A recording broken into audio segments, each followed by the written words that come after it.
اس نے باغیوں کو اپنے ارد گرد جمع کیا اور اپنی افواج میں اضافہ کیا اور بغاوت کر دی، جس کو بایزید پاشا نے کامیاب نہ ہونے دیا۔ بایزید پاشا مکمل طور پر سلطنت عثمانیہ کے حامی تھے۔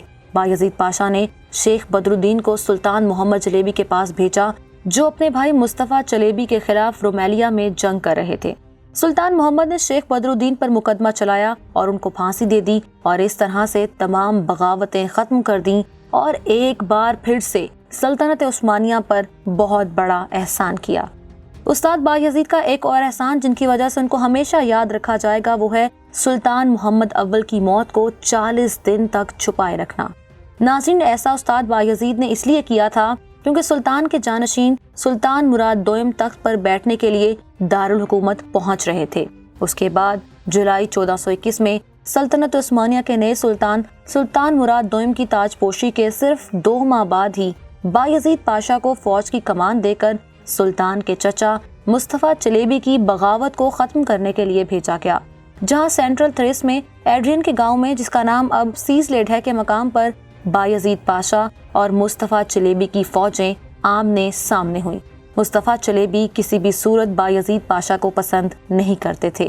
اس لڑائی کے دوران بایزید پاشا کو اس کی فوج کی جانب سے بغاوت کا سامنا کرنا پڑا، جس کی وجہ سے بایزید پاشا کو شکست کا منہ دیکھنا پڑا، اور ان کی فوج کے ساتھ چھوڑ جانے کی وجہ سے انہیں مصطفیٰ چلیبی کے سامنے ہتھیار ڈالنے پڑے، کیونکہ پوری فوج سامنے کھڑے مصطفیٰ چلیبی کی فوج کا حصہ بن چکی تھی، جس کے بعد مصطفیٰ چلیبی نے بغیر کسی ایک لمحے کی دیری کے فوری طور پر بایزید پاشا کا سر قلم کر دیا۔ ناظرین، سلطانوں کے استادوں کے نام میں جو تیسرا نام اس فہرست میں موجود ہے وہ نام ہے حسن علالو باطلی کا۔ ناظرین، حسن علالو باطلی کے اوپر ہم ایک مکمل ویڈیو بھی بنا چکے ہیں جو کہ ہمارے چینل نقطہ پر موجود ہے۔ ناظرین، حسن علالو باطلی 1428 میں سلطنت عثمانیہ کے سلطان محمد دوئم کی خدمت میں ایک تیموری سپاہی کے طور پر کام کرتے تھے۔ علالو باطلی حسن صوبہ بورسا کے ایک چھوٹے سے گاؤں الواباد کے راجہ بے کے قریب پیدا ہوئے تھے۔ علالو باطلی حسن جینیسری فوج کے کمانڈر تھے، نہ صرف کمانڈر بلکہ سلطان محمد فاتح کے بہت اچھے دوست اور استاد بھی تھے۔ علالو باطلی حسن نے ہی سلطان محمد فاتح کو تمام جنگی تربیت دی تھی اور ایک ماہر جنگجو بنایا تھا، ایسا جنگجو جس کو کوئی بھی جنگ میں ہرا نہ سکا۔ آپ کی تربیت کے باعث ہی سلطان محمد فاتح کا نام دنیا آج بھی یاد رکھتی ہے۔ علالو باطلی حسن سلطان محمد فاتح کے ساتھ اکثر تلوار بازی کا مقابلہ کرتے تھے، اور سلطان ہر بار تلوار بازی کے مقابلے کے بعد کہتے تھے کہ میں آپ کو ایک دن ضرور ہراؤں گا، کیونکہ علالو باطلی حسن سلطان کے استاد تھے اور اس لیے وہ تلوار بازی میں آپ کو ہرانا چاہتے تھے۔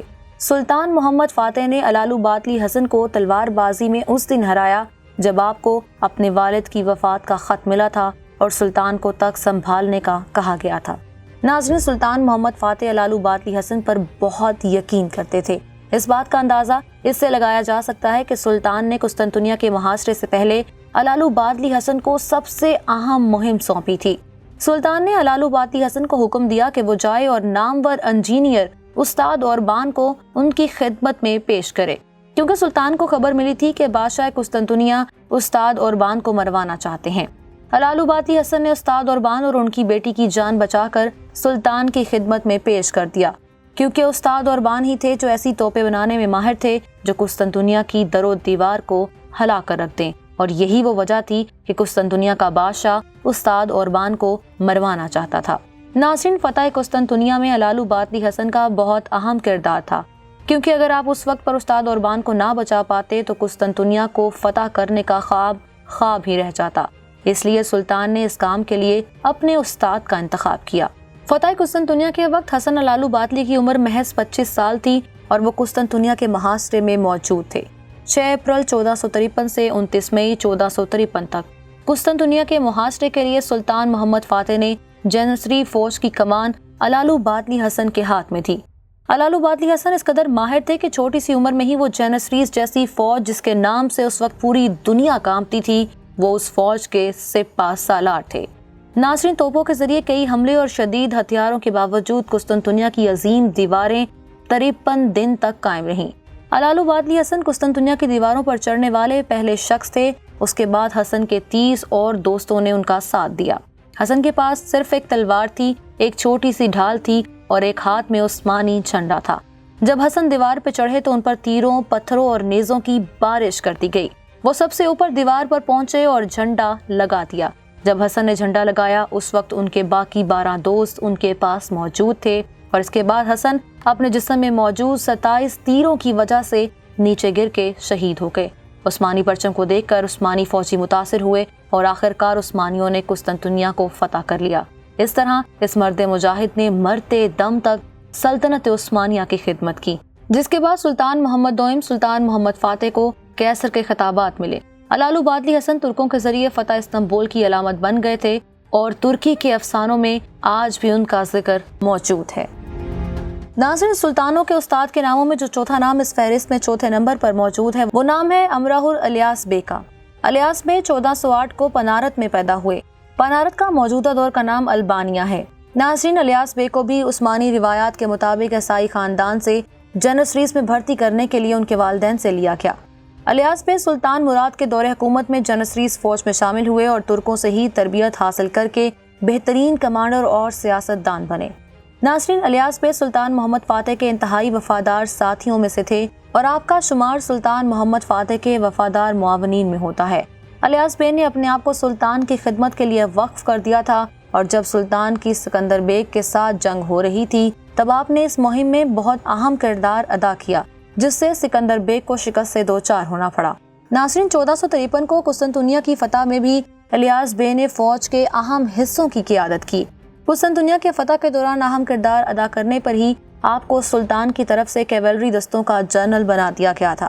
ناظرین، کیولری جنسریس فوج کے دستوں میں سے اہم فوجی حصے کو کہا جاتا تھا۔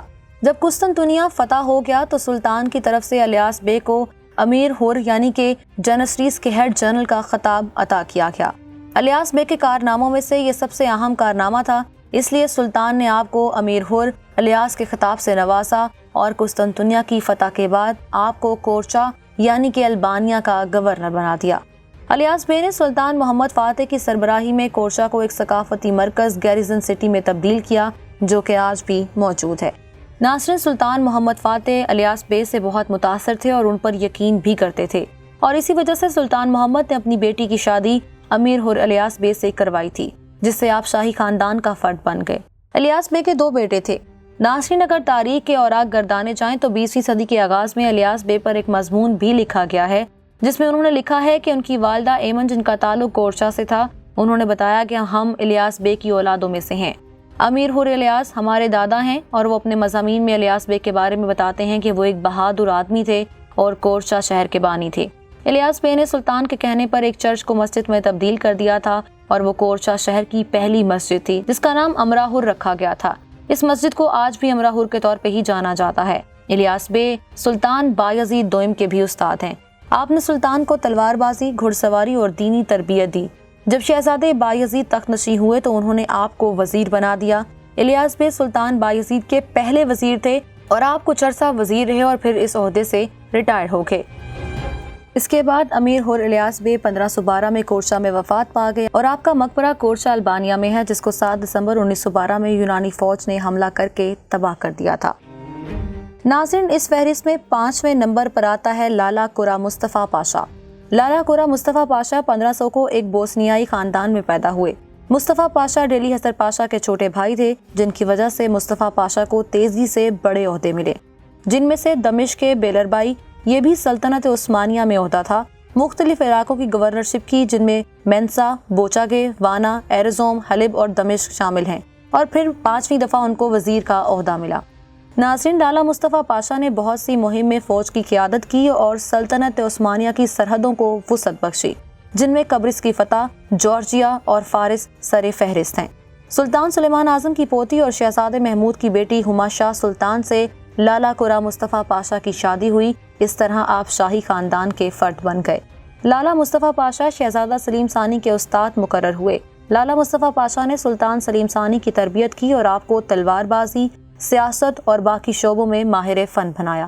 مورخین کہتے ہیں کہ تاریخ میں کہا جاتا ہے کہ لالا مصطفیٰ پاشا نے اپنی لالا کی ڈیوٹی کے دوران شہزادہ سلیم اور شہزادہ بایزید کے درمیان دشمنی کو جنم دیا تھا، اور شہزادے بایزید کی بغاوت میں اہم کردار بھی ادا کیا تھا۔ لالا مصطفیٰ پاشا جو پہلے شہزادہ بایزید کے استاد اور ان کی خدمت کر چکے تھے، انہوں نے شہزادہ بایزید کی حوصلہ افزائی کی کہ وہ اپنے والد کو خط لکھیں اور سلطان کو شہزادہ سلیم کے خلاف کر دیں۔ سلطان سلیمان نے شہزادے سلیم کو کونیا کا گورنر اور شہزادے بایزید کو اماسیا کا گورنر مقرر کر دیا، اس لیے کہ دونوں بھائیوں کے درمیان تنازع کے بعد ماحول کو پرسکون کیا جا سکے۔ دونوں شہزادوں کے درمیان کونیا کے مقام پر جنگ ہوئی، جس میں شہزادے بایزید کو شکست ہوئی اور آپ اماسیا واپس چلے گئے۔ اپنی زندگی کے آخری 3 مہینوں میں 28 اپریل 1580 سے اپنی موت تک گرینڈ وزیر رہے۔ لالا مصطفیٰ پاشا 1580 میں قسطنطنیہ میں بڑھاپے کی وجہ سے انتقال کر گئے۔ ان کا مقبرہ ایوب سلطان مسجد میں واقع ہے۔ ناظرین، ہم امید کرتے ہیں کہ ہماری آج کی ویڈیو آپ کو ضرور پسند آئی ہوگی۔ اگر یہ آج کی ویڈیو آپ کو پسند آئی ہے تو اسے لائک کریں، کامنٹ کریں اور شیئر کریں، اور ہمارے چینل کو سبسکرائب کرنا نہ بھولیں تاکہ آپ کو مزید ایسی معلوماتی ویڈیوز ملتی رہیں۔